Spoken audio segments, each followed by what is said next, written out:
Hello there everybody, in this video I'm reviewing the BASN MiX-PD hybrid planar driver plus dynamic driver. Let's get it.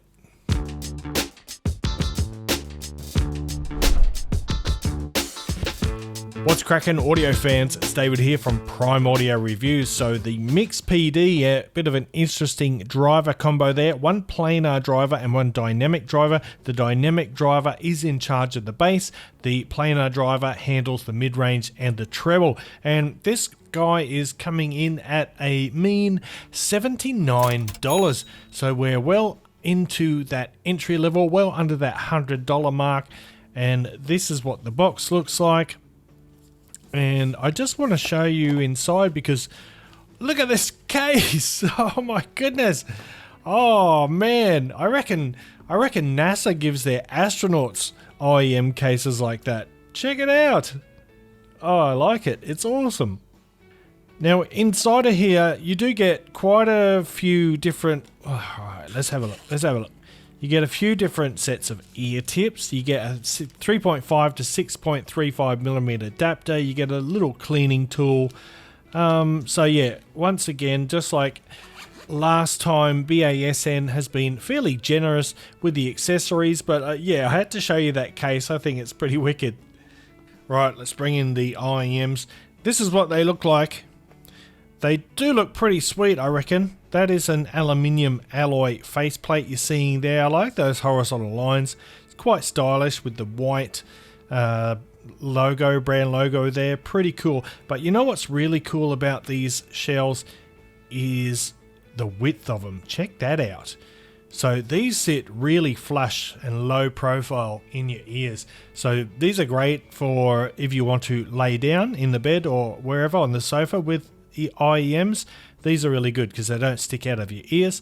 And on the underside or inner side, as you can see there, we've got nice clear acrylic so you can see the wiring and the drivers inside. So pretty cool. I'm quite impressed with the shells. They're very comfortable. However, I will say that with this IEM, it's very fit and tip dependent. You really need to get a good fit. You need to get a good seal, otherwise you're going to have a very thin sound. But with the proper fit, proper seal and all that stuff, yeah, the sound sort of comes to life. So let's get right into that.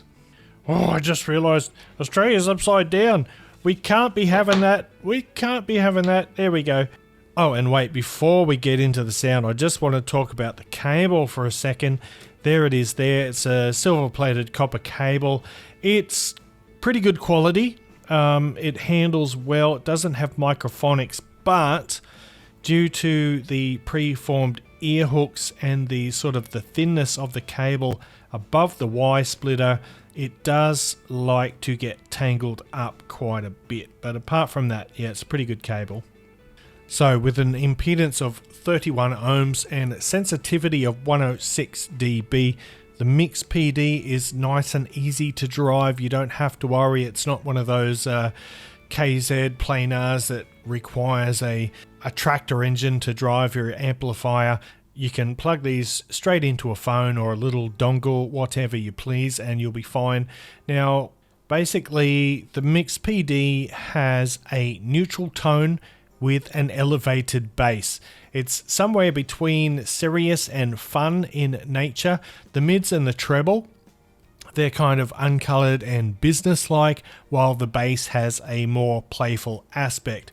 So let's throw up the graph here and oh, hello, that looks a little bit familiar. When I measured these, I thought, I've seen that before. I've seen the right half of this graph before, and I thought, Moondrop Aria, sure enough, pulled it out and bam, it's basically the Aria with a bass boost. But it doesn't exactly sound quite like that. I mean, I've said this before, if you change one of the fundamental frequencies, the whole sound signature is affected.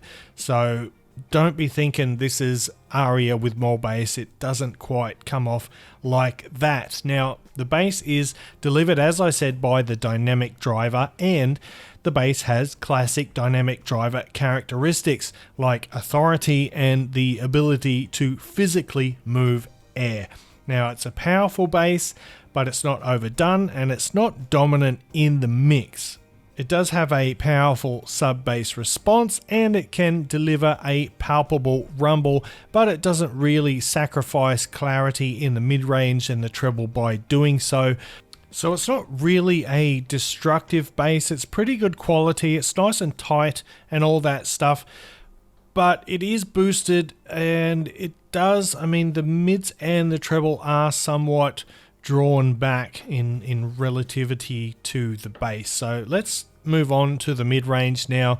Now, the mid-range is where the MiX-PD starts to take on a more serious approach. Now, I wouldn't call the mids here analytical due to the underlying warmth from that bass, but they are uncolored, the mids that is, and they have a neutral note weight. Remember, it's the planar driver that's in charge of the mids and the treble. So in this case, the mids and the treble have a different tone compared to the bass. Female vocals are given preference courtesy of that boosted upper mid-range, and that also gives the overall sound clarity and presence. In addition, the upper mids plateau there gives definition to guitars, pianos and snares. Nevertheless though, the mid-range appears a little bit withdrawn. It lacks intimacy and depth, as if you were sort of situated, in terms of a concert, you were situated at a distance from the front of the stage. So the mid-range it's not really recessed in context in relative to the bass and the treble. It's just that the stage positioning of the mid-range is rather forward, so it's like you're further away from it, and that just lacks a little bit of intimacy and engagement. At least for me it does. But apart from that, it's nice and clean. There's no congestion. Pretty good spacing there, but yeah, just not the most engaging sound. Now let's move on to the treble, and I'd say the high frequencies are fairly mellow. They're easy on the ears, but they do sound rather dry. I mean, they're inoffensive. They're not sibilant or harsh, but they don't have any sparkle either. They don't have any sort of shimmering brilliance to them. Now, whether that is a result of the planar driver or just the tuning, I'm not entirely sure. But the treble is, you don't really pay that much attention to it. It's not in your face. Like I said, it's inoffensive. But at the same time, it doesn't really do anything special. The detail retrieval is pretty good. Remember, planar driver, naturally you got good detail retrieval, excellent transient speed, all those kinds of things. So having said that, let's move on to the technicalities and technical performance. In terms of soundstage, the stage is reasonably wide. It doesn't have a whole lot of depth though. It's fairly two-dimensional, which is common for planar drivers. You do have a little bit of depth from the bass, but it doesn't really give you that sort of a real 3D holographic experience. It's not terrible. There's definitely nothing to be angry about in terms of the soundstage, especially when, you know, in the context of the price. It is a $79 IEM after all. So really, the instrument separation is quite good. The imaging is average. I'd say it's on par for this price. But overall, technical performance is not too bad. It's not great. It's not terrible.